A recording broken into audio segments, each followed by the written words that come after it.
So around this time, in a primary, an election, you're gonna start to get financial disclosures from all the candidates. What is their financing like, all of that stuff. Remember back in 2016, we had this big ongoing conversation about Donald Trump and how he would eventually, once he was not being audited, he'd give us his information, and then that never happened. What if we had another person who was trying to pull the same thing? Hold on to your butts, maybe we do. Presidential candidates are required to reveal their investments, businesses, and streams of income. Now, Michael Bloomberg, the former New York City mayor, is the only Democrat currently running in this primary who has yet to file paperwork to publicly disclose this. Now, this does not mean that he's not eventually going to reveal it, but it might not matter by the time he does. Under an extension granted to him Friday by the FEC, the second one he's received, he can postpone this release until March 20th, which is not just a long way off. It's weeks after Super Tuesday. Yep. So he gets to get through a significant portion of, like we've already gone through 4 states, we're to go through a significant chunk of all the delegates that are on offer, and maybe afterward, maybe he'll reveal this stuff.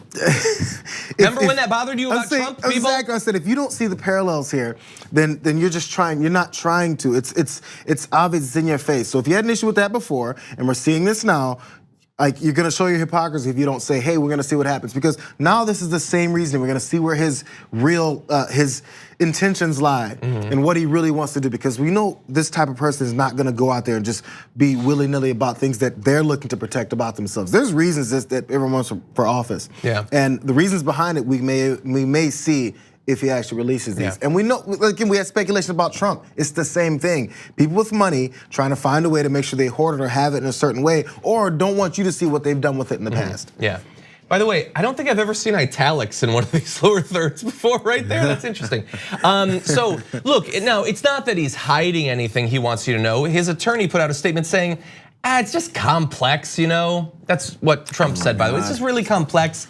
And then Bloomberg spokeswoman Galia Slayan declined to comment.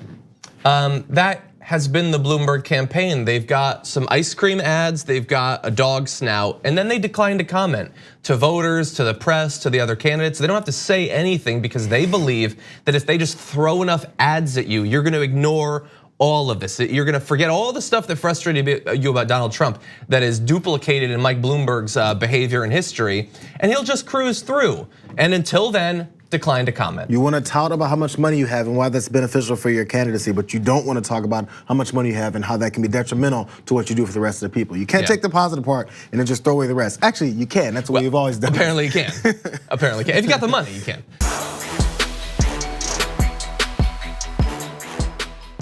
For more political news, breakdowns, interviews, stories of activism, and me trying my hardest to care about the occasional big celebrity news story, subscribe to our YouTube channel at youtube.com/thedamagereport.